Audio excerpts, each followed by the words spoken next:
Hello नमस्कार प्यारे साथियों, कैसे हैं आप सभी। उम्मीद करती हूँ सारे साथी स्वस्थ होंगे, मस्त होंगे और अपनी आगामी परीक्षा की तैयारी कर रहे होंगे। मैं सभी स्टूडेंट का स्वागत करती हूँ अपने प्लेटफॉर्म RWT ऑफिशियल पर। तो प्यारे साथियों, आज हम हिंदी का प्रैक्टिस सेट नंबर 5 करने वाले हैं। ऐसे ही हम धीरे धीरे सारे प्रैक्टिस सेट लगा लेंगे जितने भी प्रीवियस ईयर में आए हुए हैं, 1 बाई 1 सारे प्रैक्टिस सेट लगाएंगे। 38 क्वेश्चन जो यूपी पुलिस परीक्षा में पूछे जाते हैं, और ये परीक्षा बिंदु के अनुसार ये बहुत ही महत्वपूर्ण रहेगा आपके लिए। तो चलिए हम अपने क्वेश्चन लगाते हैं। फर्स्ट क्वेश्चन है हमारा, निम्नलिखित प्रश्न में 4 विकल्पों में से उस सही विकल्प का चयन करें जो बताता है कि इनमें से कौन सी मीराबाई द्वारा रचित रचना नहीं है। तो इसके जो ऑप्शन है सेकंड पेज पे है, इस पे। तो ऑप्शन नंबर हमारा ये है राग गोविंद, बी है गीत गोविंद, सी है राग सोरठा के पद, डी है वैदेही वनवास।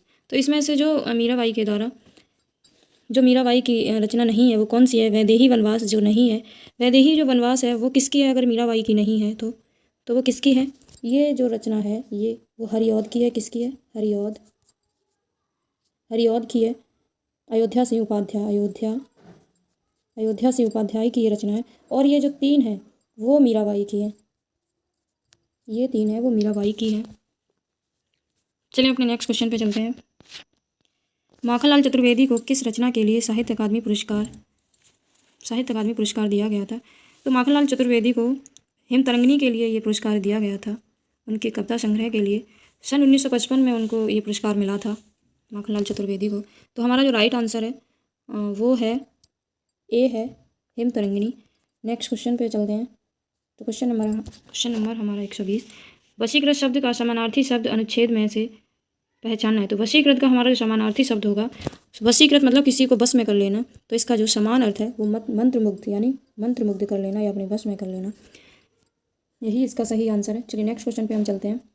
निम्नलिखित प्रश्न में जो 4 विकल्प दिए गए हैं उन सब में सही विकल्प का हमें चयन करना है।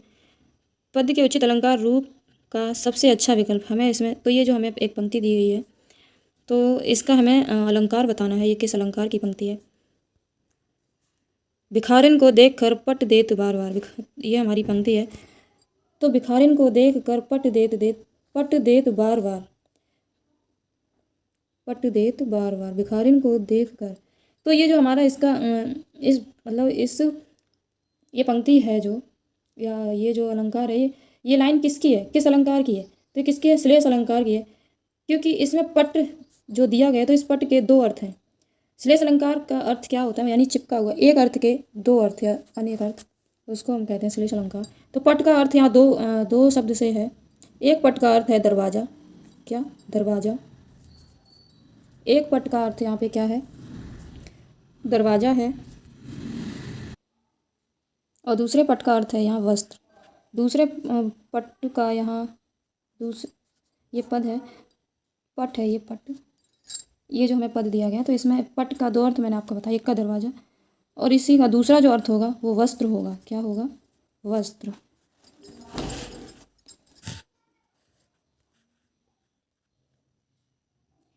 तो श्लेष अलंकार में क्या होता है, जहाँ किसी शब्द के एक से अधिक अर्थ निकले वहाँ श्लेष अलंकार होता है। अब हम अतिशयोक्ति अलंकार के बारे में जान लेते हैं। अतिशयोक्ति अलंकार के बारे में हम जान लेते हैं। तो अतिशयोक्ति अलंकार क्या होता है, इसका अर्थ क्या होता है, इसकी परिभाषा क्या होती है। तो जहाँ किसी वस्तु का बढ़ा चढ़ा के बात की जाए वहाँ क्या होता है, वहाँ अतिशयोक्ति अलंकार होता है। जैसे इसका एग्जाम्पल हम देख लेते हैं। क्या होता है, भूप सहस 10 कहीं 12, लगे 58 टरत नटारा। तो यहाँ पे क्या है, मतलब बढ़ा चढ़ा के बात की गई है। ऐसी रूपक अलंकार की हम परिभाषा रूपक अलंकार के हम बारे में जान लेते हैं। तो रूपक अलंकार की क्या परिभाषा होती है, जहाँ गुण की अत्यंत समानता के कारण उपमेय में ही उपमान का अभेद या आरोप कर दिया गया हो, वहाँ रूपक अलंकार होता है। इसका एग्जाम्पल क्या है, जैसे इसका एग्जाम्पल हम जान लेते हैं। अंबर पनघट में डुबो रही है तारा घट उषा नगरी। तो यहाँ इसका अर्थ क्या है, जहाँ अंबर में पनघट, तारा में घट तथा उषा में नगरी का अभेद है, यहाँ क्या है। ऐसे हम उत्प्रेक्षा अलंकार के बारे में आपको बताते हैं। उत्प्रेक्षा अलंकार क्या होता है, जहाँ उपमेय में उपमान की संभावना अथवा कल्पना कर ली गई हो। जहाँ उपमेय तथा उपमान में, जहाँ उपमेय में उपमान की संभावना अथवा कल्पना कर ली जाए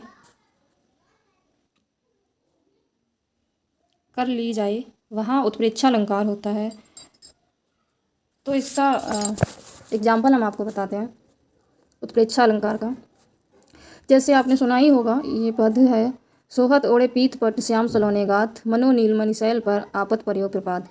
तो यहाँ पीताम्बर ओढ़े श्याम कृष्ण, ये उपमेय हो गया। और मैं नीलमणि पर्वत पर प्रभातकालीन धूप में, ये उपमान हो गया की संभावना की गई है। ये उत्प्रेक्षा अलंकार की उत्प्रेक्षा अलंकार की तो मैंने तीनों के बारे में यहाँ आपको बता दिया है। चलिए अपने नेक्स्ट क्वेश्चन पे चलते हैं, और इसका आंसर तो आपको ए है। हमारा नेक्स्ट क्वेश्चन है, निम्नलिखित प्रश्न में 4 विकल्प जो दिए गए हैं, उन सभी विकल्पों को देखकर हमें इसमें क्या बताना है, आपको अव्यय बताना है। सबने उसे बुरा कहा लेकिन वह अच्छा बना।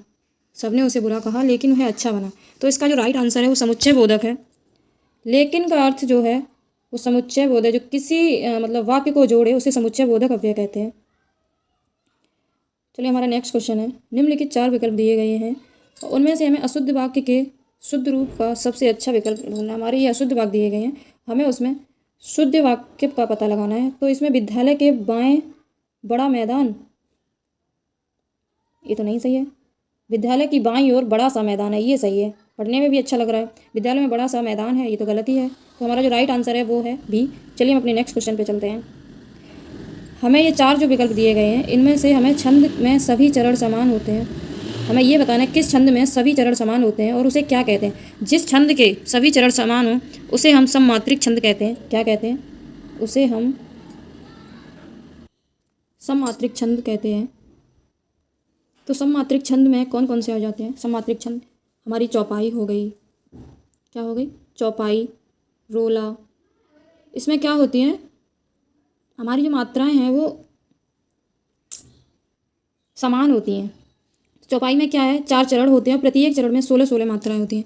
इसके किस में होती है? सममात्रिक छंद में कौन कौन सा आ जाता है? चौपाई आ जाता है। तो चौपाई में प्रत्येक चरण में कितनी मात्राएं होती हैं? 16-16 मात्राएं होती हैं। ऐसे ही रोला, तो रोला का जो प्रत्येक चरण में 11 और 13 मात्राएं होती हैं, और विराम के साथ 24 मात्राएं होती हैं। ये हमने आपको सममात्रिक छंद के बारे में बता दिया। अब अर्धमात्रिक छंद, तो अर्धमात्रिक छंद कौन कौन से होते हैं? अर्धमात्रिक छंद में आ जाता है, जैसे कि सममात्रिक मैंने आपको बता दिया। अब अर्धमात्रिक, तो अर्धमात्रिक में कौन सा आ जाता है? दोहा आ जाता है, दोहा, सोरठा आ जाता है। ये हमारा अर्धमात्रिक छंद है, सोरठा, सोरठा हो गया। तो सोरठा में क्या होता है, इसमें विषम चरणों में, इसमें क्या होता है, विषम चरणों में, जैसे कि दोहा में विषम चरण यानी कि पहला और तीसरे में कितनी मात्राएं होती हैं? 13-13। और दूसरे और चौथे में कितनी होती हैं?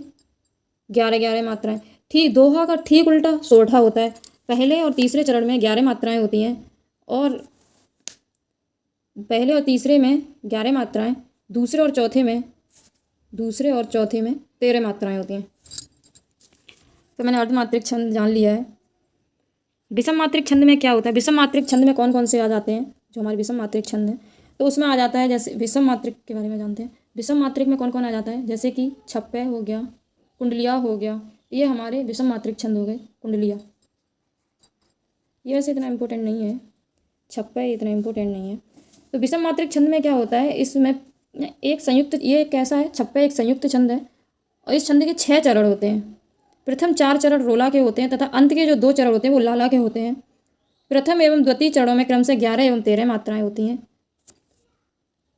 जिनका योग 24 हो जाता है। उल्लाला प्रथम एवं तृतीय या द्वितीय एवं चतुर्थ चरणों में क्रमशः 15 एवं 13 मात्राएं होती हैं। कितनी होती है? 15 एवं 13 मात्राएं होती हैं। कौन सा होता है? प्रथम एवं तृतीय एवं द्वितीय में। तो ये टोटल 28 हो जाती हैं। तो हम इसको लिख सकते हैं ऐसे, प्रत्येक चरण में, ये विषम मात्रिक के बारे में आपको बता रहे हैं। प्रत्येक, छोटे शब्दों में, प्रत्येक में कितनी होती हैं? प्रत्येक चरण 11 एवं 13। ठीक है। और उसके बाद जो हमने आपको बताए हैं, ये किस में होती है? 11 और 13 प्रथम एवं द्वितीय में, प्रत्येक के कथन के प्रथम, फर्स्ट और सेकंड। अब हम आपको बता रहे हैं उल्लाला के लास्ट, उल्लाला जो लास्ट का होता है, प्रथम फर्स्ट, फर्स्ट हो गया, थर्ड हो गया और द्वितीय हो गया, दूसरा हो गया। इसमें कितनी होती हैं? इसमें होती हैं 15 और 15 एवं 13। चलिए हमारा नेक्स्ट, इसका जो आंसर था वो आपको पता ही है, इसका आंसर है सी, ये सममात्रिक छंद। चलिए नेक्स्ट क्वेश्चन पे चलेंगे। निम्नलिखित प्रश्न में 4 जो विकल्प हैं उस सही विकल्प का चयन करें जो दिए गए मुहावरे का सही अर्थ वाला, मुहावरे का सही अर्थ वाला विकल्प है, सही अर्थ वाला। तो ये हमारा मुहावरा जो दिया गया है, घाट घाट का पानी पीना, यानी घाट घाट का पानी पीना कैसा होना? बहुत अनुभवी होना। घाट घाट का पानी पीना यानी बहुत अनुभवी होना। सेकंड है खुशी मनाना, बी है खुशी मनाना। खुशी मनाना का मुहावरा है हमारा घी के दिए जलाना। क्या है? घी के दिए जलाना। लज्जित होना, लज्जित होने का मुहावरा है शर्मिंदा होना, शर्मिंदा। जो हम बोल रहे हैं आप उस पर ध्यान देना। तो इसका जो अर्थ है, कैप्शन, आप इस कैप्शन ऑन करके आप सब आपको लिखा हुआ दिखेगा। तो आप जब वीडियो को चालू करें तो आप कैप्शन अपना खोल लें, उसको ऑन कर लें। 3 डॉट दिए होते हैं, वहीं से आपको दिख जाएगा कैप्शन का ऑप्शन। तो और प्यास बुझाना, चलो इसको अब लिखते हैं प्यास बुझाना। प्यास बुझाना का क्या है? ज़रूरत को, ज़रूरत पूरी करना। इसका मुहावरा क्या है? ज़रूरत, ज़रूरत पूरी करना। ये इसका हो गया। खुशी मनाना आपको मैंने बता दिया, घी के दिए जलाना, लज्जित होना, शर्मिंदा होना। तो मैंने ये 4 मुहावरे आपको बता दिए। परीक्षा के लिए अति महत्वपूर्ण मुहावरे रहते हैं, 2-3 तो पूछ ही लिए जाते हैं हर बार। चलिए नेक्स्ट क्वेश्चन है हमारा। निम्नलिखित प्रश्न में 4 विकल्प में से उस सही विकल्प का चयन करें जो बताता है कि जहाँ किसी हानि के कारण शोक भाव उपस्थिति होता है वहाँ किस भाव की उपस्थिति रहती है। जहाँ पे शोक भाव हो वहाँ कौन सा रस हो जाता है? जहाँ शोक हो वहाँ करुण रस होता है। क्या होता है? करुण रस। तो इसका जो आंसर है वो है डी, जहाँ शोक हो वहाँ करुण। तो करुण रस की हम परिभाषा जान लेते हैं, क्या होती है? करुण रस कब होता है? जब किसी प्रिय व्यक्ति से हमेशा के लिए विलगाव हो अथवा मरण हो। मतलब जब हम किसी अपने जो सबसे ज़्यादा हमारी प्रिय चीज़ है, प्रिय व्यक्ति है, उससे जब हम अलग होने का भाव उत्पन्न करते हैं तो वहाँ करुण रस होता है। इसका जो स्थायी भाव होता है, करुण रस का जो स्थायी भाव होता है वो, करुण रस का स्थायी भाव शोक होता है। क्या होता है? शोक। इसका एग्जाम्पल देख लीजिए। इसका एग्जाम्पल होता है, मैं आपको बोल देती हूँ। शोक विकल सब रो वहीं, रानी रूप सीलू बल तेज वखानी, करहीं विलाप अनेक प्रकारा, परहीं भूमितल बारहीं बारा। ये इसका एग्जाम्पल है। हास्य रस के बारे में आपको बताते हैं। हास्य रस, तो जहाँ पर हास्य रस, इसका जो स्थायी भाव, हास्य रस का स्थायी भाव क्या होता है? हास होता है। हास यानी उल्लास, हास उल्लास खुशी, वही होता है। और इसकी परिभाषा, जहाँ पर वाणी वेश या विकृति आकार चेष्टा आदि का वर्णन होता है वहाँ हास्य रस होता है। हास्य रस को मैंने आपको, अब वीर रस, तो वीर रस के बारे में आपको बताते हैं। वीर रस क्या होता है? जहाँ वीरता का वर्णन हो। वीर रस में क्या है? जहाँ वीरता का वर्णन हो वहाँ पर वीर रस होता है। इसका जो स्थायी भाव होता है, इसका स्थायी भाव क्या होता है? उत्साह। क्या होता है? उत्साह। इसका स्थायी भाव उत्साह होता है। वीर रस के 4 भेद होते हैं, युद्धवीर, दानवीर, धर्मवीर और दयावीर। वात्सल्य रस क्या होता है? वात्सल्य रस में क्या होता है? जब छोटे बच्चों के बाल सुलभ की क्रियाकलाप, जब छोटे बच्चों की, वात्सल्य रस के बारे में बताते हैं, छोटे बच्चों की क्रियाकलापों के बारे में जब जहाँ पे वर्णन किया जाए वहाँ पे वात्सल्य रस होता है। और वात्सल्य रस का जो स्थायी भाव होता है वो वात्सल्य होता है। क्या होता है?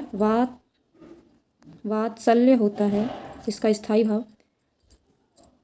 जहाँ छोटे छोटे बच्चों के बारे में उनकी बाल सुलभ क्रियाकलाप, जैसे एग्जाम्पल आप देख लीजिए।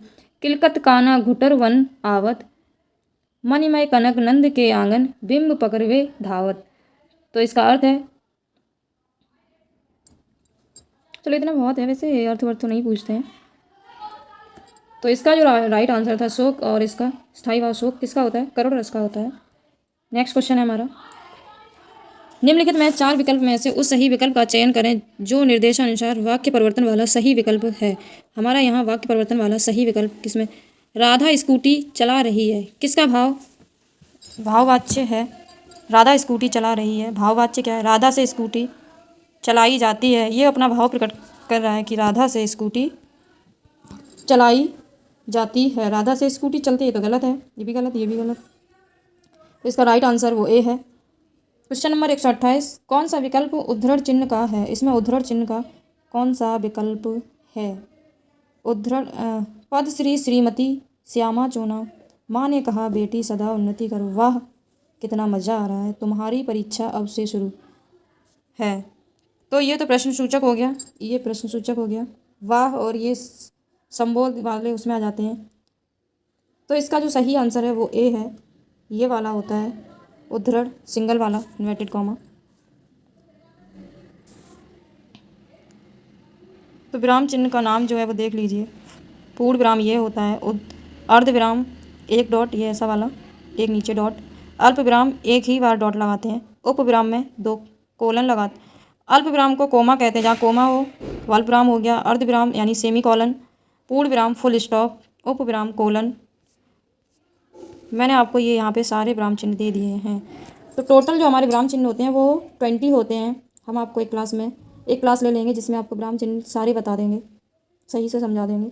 अभी आप यहाँ से देख लेना, जितने थे मैंने आपको दे दिए। प्रश्न ये तो आपको पता ही होगा, योजक चिन्ह जो किसी चीज़ के बारे में निर्देश दे वो योजक चिन्ह होता है। उद्धरण चिन्ह यानी या इन्वर्टेड कॉमा ऐसे करके डबल इन्वर्टेड कॉमा वाला लिखते हैं। रेखीय या निर्देशक चिन्ह ये बड़ा वाला जो होता है। विवरण, तो ये सारे आप इनको पढ़ लेना अच्छे से, इसमें से भी क्वेश्चन पूछ लेते हैं। चिन्हों से एक क्वेश्चन जरूर आता है, हमेशा आता है।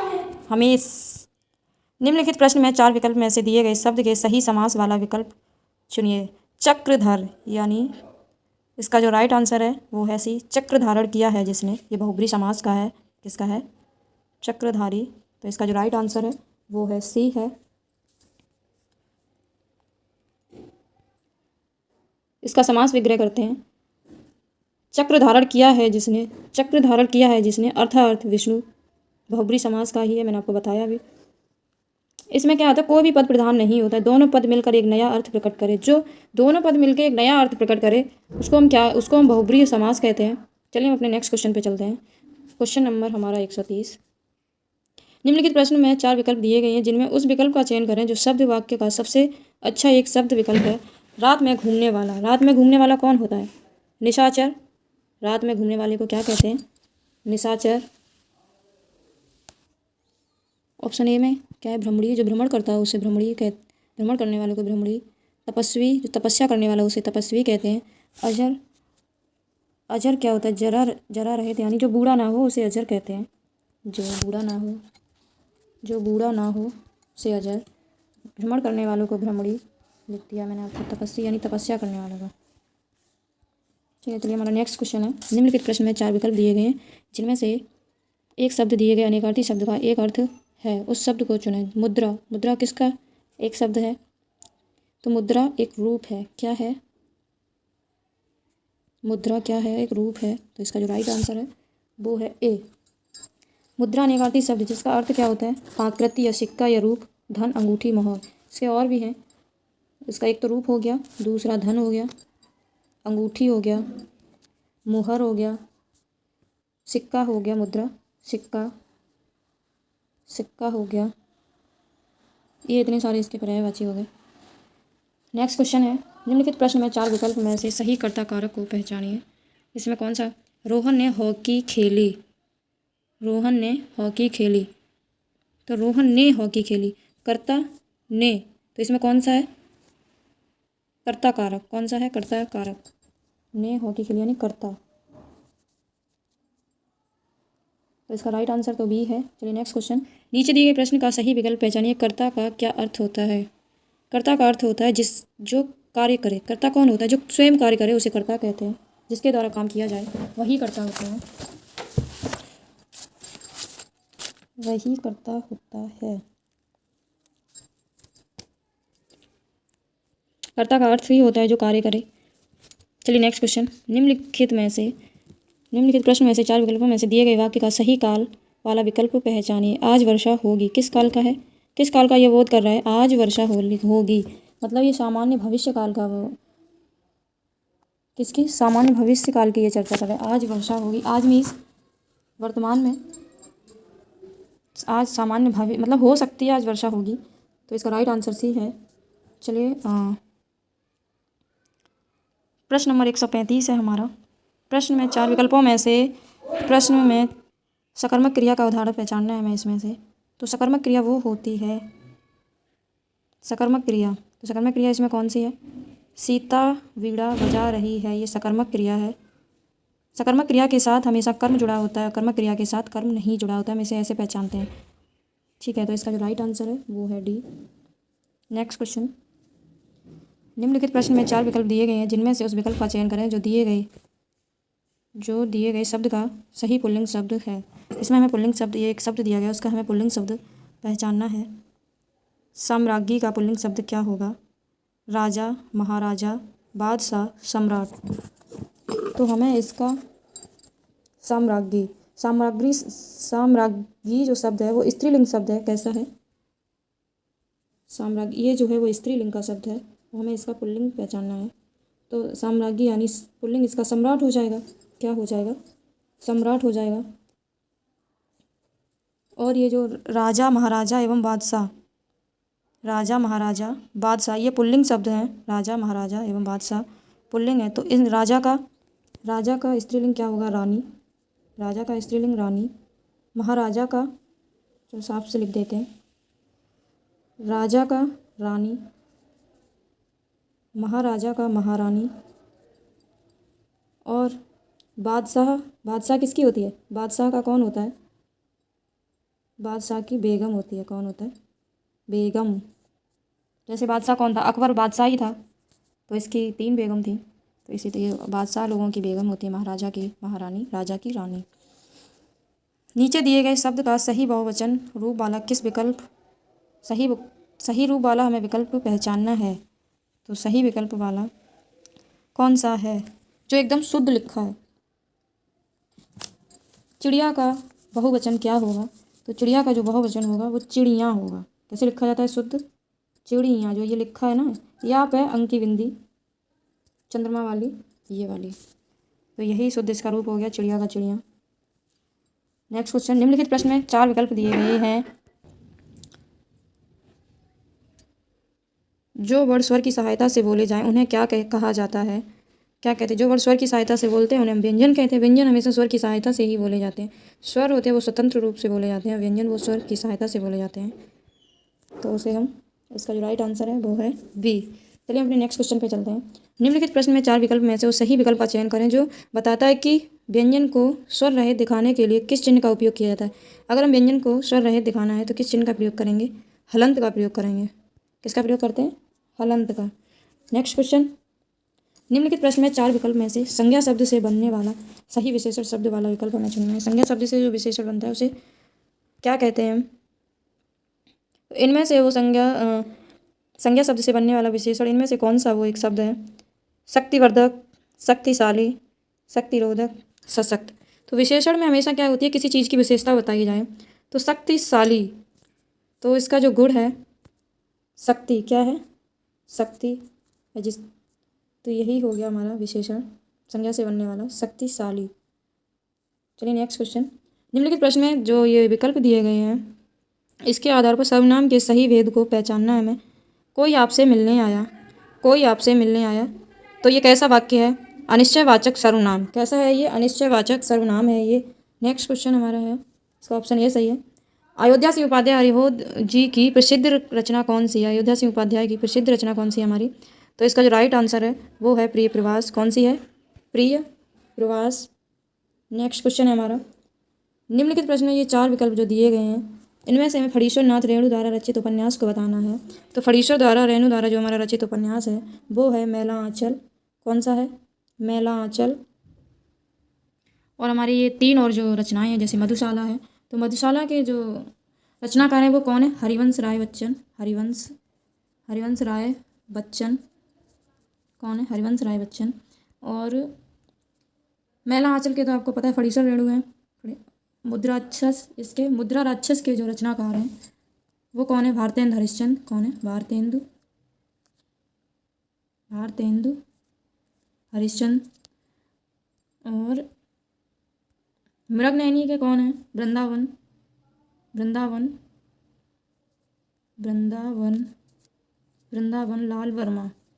लाल वर्मा।